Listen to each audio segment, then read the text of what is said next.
오늘 일부에 보신 여러분을 환영하고 축복합니다. 나름대로 제가 올 2020년 1월에 설교 주제를 복받는 성도라고 나름대로 정해놓고 말씀을 전하고 있는 중입니다. 왜냐하면 아마 올해 내년에 우리나라가 참 IMF를 넘어서는 참 어려운 경제가 되리라고 생각하기 때문입니다. 신앙도 그렇고 경제, 정치, 문화, 교육까지도 다 어려운 지경에 있습니다. 혹시 증권하신 분들은 코스피가 5,000피 가까이 올랐다 어쩌다 하는데 반도체 부분 몇 개 제외하고는 형편이 없는 상황입니다. 너무나도 힘든 세월을 지내고 있습니다. 그래서 저는 첫 주에 로마서 12장을 가지고 새로워지는 인생이라는 말씀을 드렸습니다. 어떻게 새로워질 거냐는 말씀을 드렸고, 지난주에는 열린 문의 축복을 받는 교회가 되자는 말씀을 드렸습니다.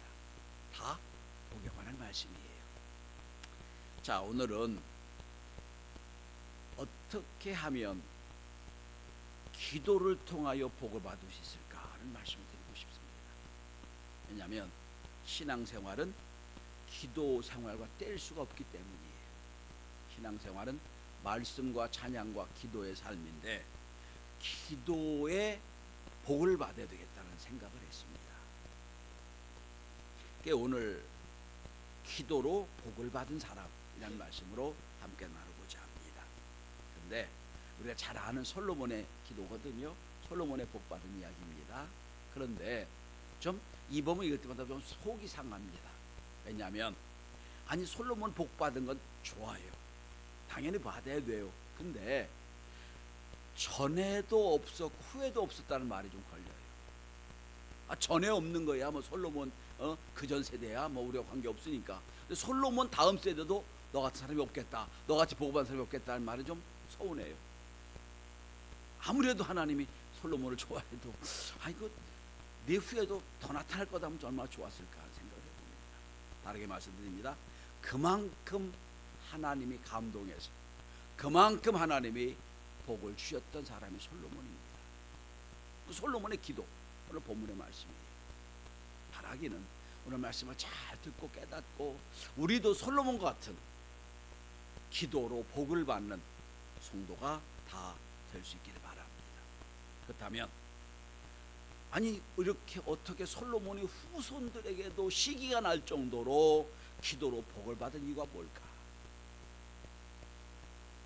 후손들이 시기가 날 정도로 이렇게 하나님이 감격해서 솔로몬에게 복을 주신 이유가 뭘까 생각해 봅니다. 첫째는 솔로몬은 거룩한 낭비로 예배를 드렸습니다. 여러분, 제가 보기에 성경에서 하나님이 제사를 드린 후에 하나님이 직접 제사에 응답하신 사건이 몇 가지가 있다고 생각을 합니다. 첫 번째 사건은 아브라함이 모리아산에서 이삭을 바칠 때에 하나님이 이렇게 말씀하십니다. 내가 이제야 내가 나 사랑한 줄 알았다. 직접 거기서 말씀하세요. 이제야 말씀하셨다. 이제야 나를 사랑한 줄 알았다 말씀을 하고요. 그 다음에 엘리야가 이방 제사장 850명과 영적 전쟁을 할 때 제단에 하나님 불로 살아주시면서 말씀합니다. 하나님이 살아계시다는 보여주세요. 직접 보여주신 사건. 그리고 뽑으라면 저는 오늘 본문의 솔로몬의 기도의 사건이라고 생각합니다. 여러분, 성경을 보시면 기도를 응답하시면서 그가 구하는 것 이상으로 이렇게 엄청나게 많이 주셨던 건 솔로몬밖에 없어요. 이유가 뭘까 하는 겁니다. 여러분, 오늘 본문을 보십시다. 우리가 잘 아는 이야기죠. 4절에 보면 솔로몬의 그 제단에 1,000번제를 드렸더라라고 되어 있어요. 1,000번제. 여기서 좀 여러분 주의를 기울이셔야 됩니다. 여러분, 1,000번제란 말은 두 가지 해석이 됩니다. 천일도록 제사를 드렸다는 게 1,000번제일 수도 있고요. 또 하나는 1,000마리 제물을 드렸다는 말도 1,000번제예요. 근데 지금까지 원어를 잘 모를 때 한국교회 목사님들이 다 1,000일 예배를 제사를 드렸다고 생각을 했어요. 그래서 1,000번제 예물도 있고 그래요. 교회 가면. 근데 원어를 보다 보고 본문을 보다 보니까 1,000일이 아니라는 걸 밝혀집니다. 1,000마리 제물을 드렸다는 뜻입니다. 1,000마리. 그래서 이 현대 번역은, 현대 성경은 이렇게 번역해 놓고 있습니다. 당시에 가장 유명한 산당은 기브온에 있었으므로 솔로몬은 기브온으로 가서 1,000마리의 짐승을 잡아 번제를 드렸다라고 번역하고 있어요. 이게 맞는 번역이에요. 1,000마리를 드렸다.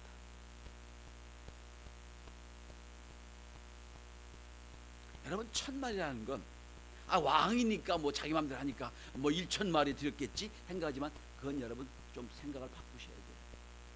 지금까지 이전에 1,000마리를 한 번에 제사 드린 사람은 하나도 없었어요. 한 명도 없었어요. 솔로몬이 유일무이해요. 그 다음에도 없어요. 다르게 표현해 볼까요? 솔로몬이 생각하기에 자기가 할 수 있는 최고의 예물을 함께 드린 거예요. 할 수 있는 최고의 예물을 저에게 드렸다는 거예요.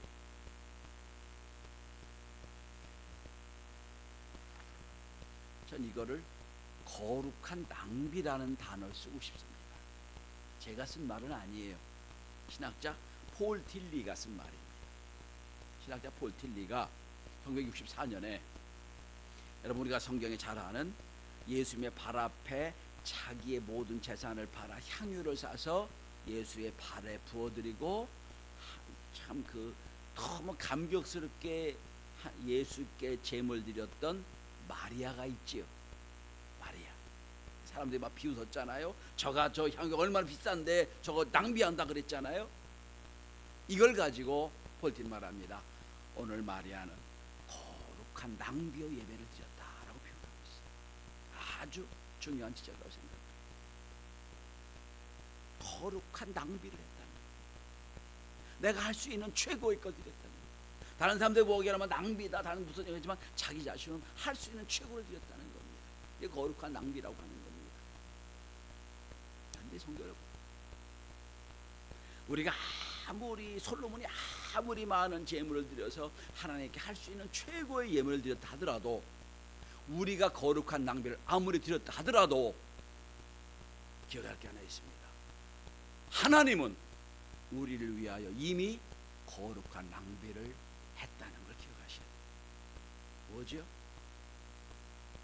하나님의 당신의 권위를 버리고 이 땅 인간으로 내려오셨잖아요. 인간으로 오셔서 우리를 위해 십자가에 못 박혀 죽으셨습니다.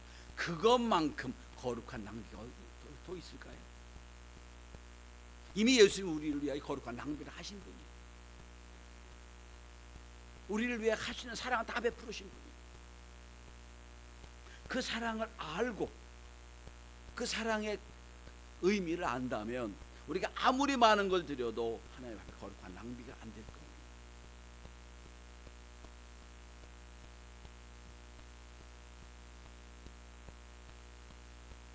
가끔 그런 생각을 해봅니다. 여러분 다 그러실 걸 모르겠어요. 여러분 자녀들이 있죠. 자녀들을 키울 때 할 수 있는 거 최고를 다 하지. 그죠? 최고를 다 합니다. 왜 그렇죠? 사랑하니까. 내 자식이니까. 남들이 보기엔 그래. 아이고 그렇게까지 할 필요가 있겠냐. 그렇진 않아요. 근데 나는 그걸 더 못해줘서 안타까운 것뿐이지. 우린 절대로 낭비라고 생각하지 않아요. 사랑이라고 생각하지요. 똑같습니다, 여러분. 낭비라고 생각하지 않아요. 이게 사랑이거든요. 거룩한 낭비란 뜻은 하나님의 사랑한다는 표현의 다르지 않습니다. 여러분, 그러니까 우리가 하나님께 복을 받으려면 우리의 예배가 하나님이 보실 때 거룩한 낭비처럼, 사람들이 보기에 거룩한 낭비처럼 드릴 수 있는 예배가 되어야 된다는 겁니다. 그래서 나중에 예배학 교수였던 미르바 던 교수는 예배는 기본적으로 거룩한 낭비다라고 설명하고 있습니다. 남들이 보기엔 그렇잖아요. 야, 너 쉴 시간도 없는데 교회 가서 예배 드린다고, 교회 가서 주일을 한다고 하시는데, 우리가 보기 별로 넘는 거잖아. 남들이 보기엔 낭비처럼 보일 수 있어요. 아니, 우린 그게 아니에요. 사랑의 표현입니다. 오늘 솔로몬은 하나님이 너 1,000마리, 100마리 드려라, 1,000마리 드려라 한 적이 없어요. 너무너무 하나님의 은혜를 받고 감동을 하니까 할 수 있는 최고의 예배를 드렸다는 겁니다. 그때 하나님이 감동하십니다. 여러분 다시 한번 보시기 바랍니다. 여러분 4절과 5절 행간을 읽어보세요. 4절에 솔로몬이 그 제단에 1천 번제를 드렸더니 5절에 여호와께 밤에 솔로몬이 꿈에 나타나시니라 내게 무엇을 줄까 말씀하시잖아요. 너무 하나님이 감동하시고 인간이라면 인간의 모습이라면 감동하셔서 말씀하십니다.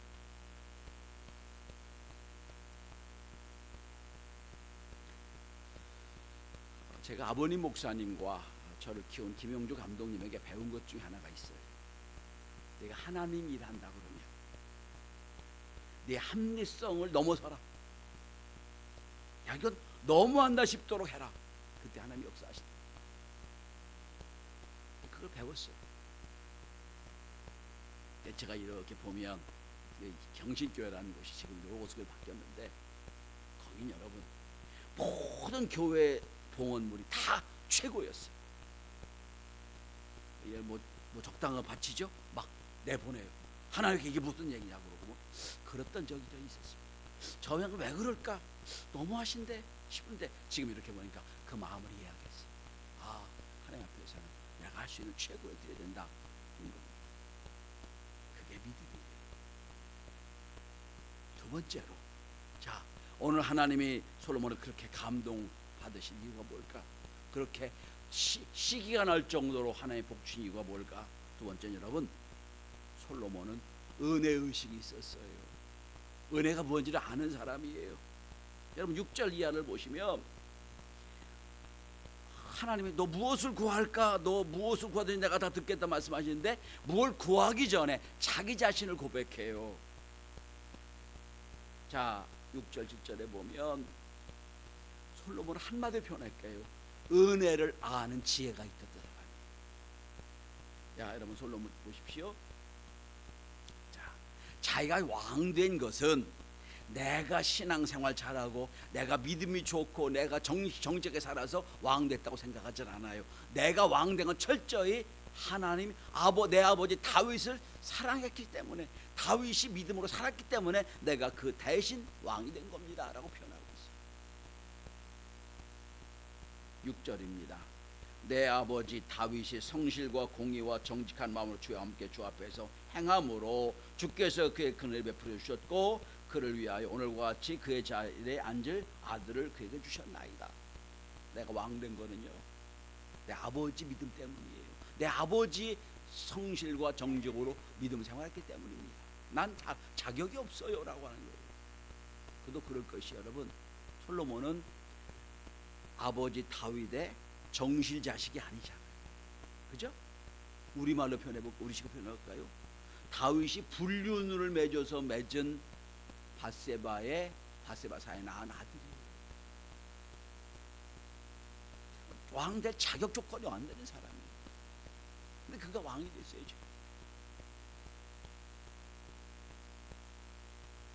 그러니까 내가 지금 왕 돼서 이렇게 하나님을 섬길 수 있는 것 자체가 다 은혜라는 거예요. 은혜다 표현합니다. 은혜입니다. 그러니까 모든 것이 다 은혜일 수밖에 없어요. 다윗에게는. 왜? 자격 자체가 안 되는 사람이었어요.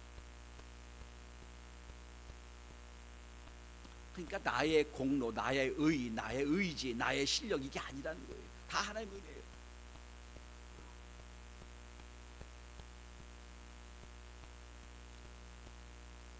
또 여러분 보세요. 자격도 은혜가 없는 사람이었지만 지금도 하나님 은혜 없이는 아무것도 할 수 없는 사람이라는 고백을 하고 있습니다. 여러분 한번 보십시다. 7절 한번 보시면 종은 작은 아이라 출입할 줄을 알지 못합니다. 종은 작은 아이입니다. 출입이 없습니다. 이 옛날 번역인데 출입할 줄 알지 못한다는 게 앞으로 나가건 소위 철이 없다는 뜻입니다. 우리식으로 말하면 나갈 때 안 나갈 때를 내가 모르고 있습니다는 고백이에요. 철이 없습니다. 라는 고백. 물론 솔로몬이 21살에 왕이 됐거든요. 나이로 보면 어리죠. 왕 되기는 어린 나이지만 자기 자신을 알아요. 내가 아직 어립니다. 난 분별력이 없습니다는 표현입니다. 근데 여러분 한번 생각해 보세요. 20살 넘어가면은 어른 말 들어요, 안 들어요? 안 들어요. 다 자기가 할 줄 알아요.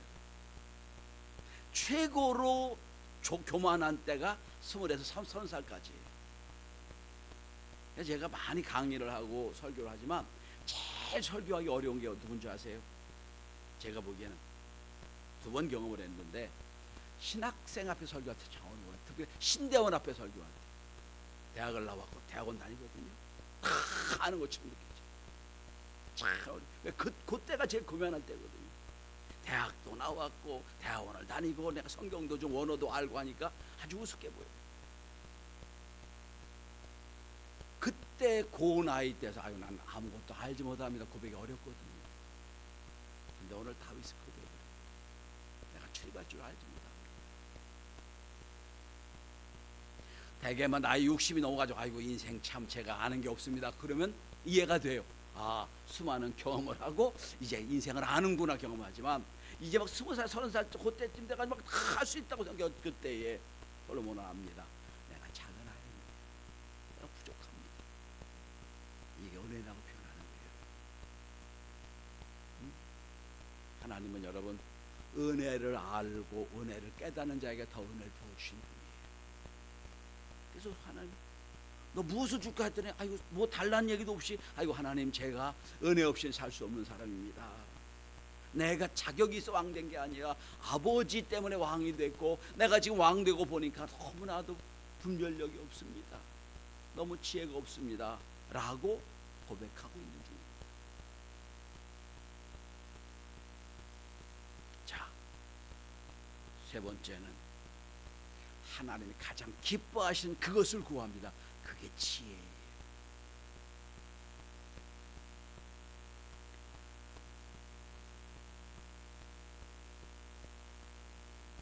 구절을 한번 보십시다. 9절.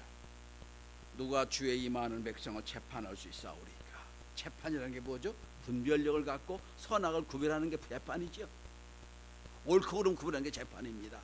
누가 임하는 백성을 재판할 수 있습니까? 듣는 마음을 종에게 주사 주의 백성을 재판하여 선악을 구별하게 하옵소서.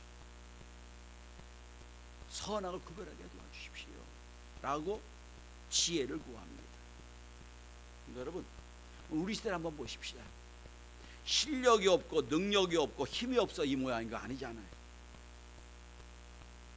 다 실력도 그 능력도 있어요. 근데 지혜가 부족하죠. 분별력이 없죠. 지혜가 뭡니까? 우선순위를 아는 게 지혜예요. 먼저 해야 될 것, 나중에 해야 될 것 아는 게 지혜입니다. 지혜가 뭡니까? 주어진 환경 안에서 내가 할 수 있는 것이 무엇인지 분별할 수 있는 게 지혜예요.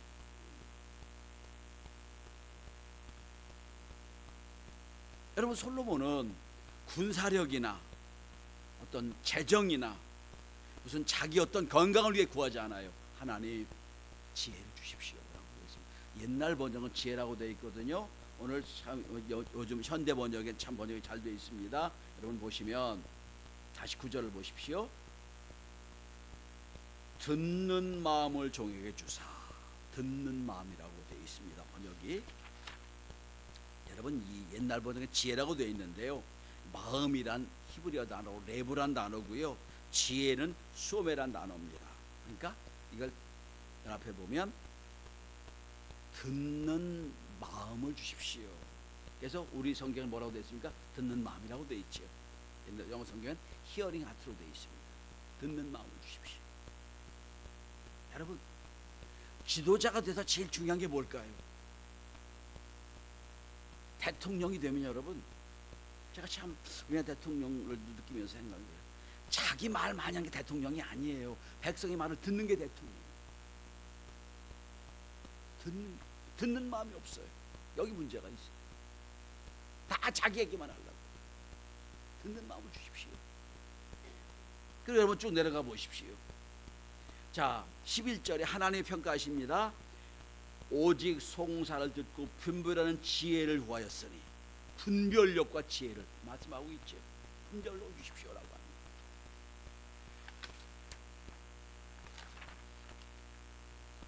히어링 하트, 백성들의 상황을 들을 수 있는 눈과 귀를 주시고 백성들의 선악을 분별할 수 있는 분별력을 주십시오, 지혜를 주십시오라고 하는 거예요. 하나님 보시기에 딱 맞는 길. 그러니까 여러분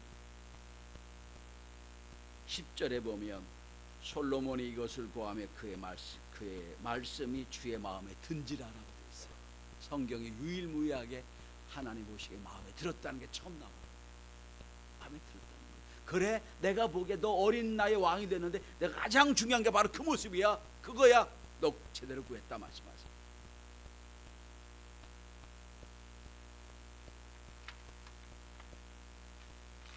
최근 국제 정세를 보면 일본과 중국이 으르렁대고 있어요. 극동아시아 정세가 참 매우 민감한 때입니다. 지금 이유는 일본 다카이치 총리가 국회에서 발언한 것이 문제가 됐습니다. 이런 발언을 했습니다. 대만이 무력 공격을 받으면 그것은 일본의 존립위기 사태가 될 수도 있습니다. 이 말은 대만에 공격받으면 일본이 전쟁으로 개입할 수 있다라는 뜻으로 이해가 됩니다. 중국이 엄청나게 반응을 합니다. 최고 핵심 이익을 도발한 거로 규정하고 관광도 끊어지고요, 수산물 전면 수입 금지를 하고요, 문화 콘텐츠, 외교, 군사적 압박, 히토류 금지 등 별별 거 다 걸었어요. 지금 중국이 지금 아주 강력하게 나와요. 그런데 사실 일본 다카이치 총리가 국회에서 발언할 때 쓰여진 그 답은 이렇게 돼 있다고 그럽니다. 대만 유사시라는 가정적 질문에 답하는 것은 적절하지 않습니다. 이게 답이었다고 그래요. 거기서 그냥 엉뚱한 얘기한 거예요. 어제 중앙일보 오피니언에 권기창 주 우크라이나 전 대사는 이런 컬럼을 씁니다. 전쟁과 비즈니스에서는 과감함이 승부를 가르는 장점이지만 외교에서는 신중함이 큰 덕목이다. 자신의 패를 보여주는 것이 어떤 치명적인 결과를 보여주는 것에 대한 서늘한 경고였다라고 해요. 한마디로 지혜가 없는 대답을 했다는 뜻입니다. 여러분, 솔로몬은 이 나라 잘 살게 해달라고 기도하지 않았어요. 내가 좀 이 나라가 강하게 해달라고 기도하지 않았어요. 하나님, 주의 뜻이 어디 있습니까? 분별하게 도와주십시오라는 기도를 한 거예요. 주의 뜻을 알게 도와주십시오.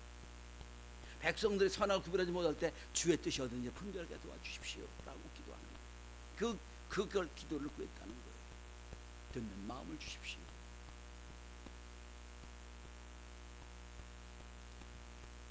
여러분, 아마 여러분 주보를 보시면 이 속회 때 여러분 주보를 푸실 텐데 한번 보시면 야고보서 4장에 보면 이런 말씀이 있어요.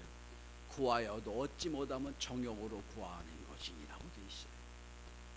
솔로몬은 그거에 다 빠진 거예요. 하나님의 뜻을 구했던 거예요. 말씀의 결론을 냈습니다. 여러분 일단 신앙생활할 때 기도를 하시지요. 내가 기도를 어떤 기도를 하고 있는지 한번 점검해 볼 때입니다. 내가 드린 예배가 어떤 예배인지 한번 점검해 볼 때예요. 솔로몬처럼 기도로 복을 받은 성도들이 다 되시길 바랍니다. 그저 중얼거리는 기도가 아니고 하나님께 구하는 기도가 아니라 하나님 우리의 기도를 들으시고 그래, 내가 가장 필요한 걸 구하고 있다. 내가 가장 나를 감동시키는구나. 그러시고 우리의 기도가 응답되어지는 복이 있게 되기를 주의 이름으로 축원합니다.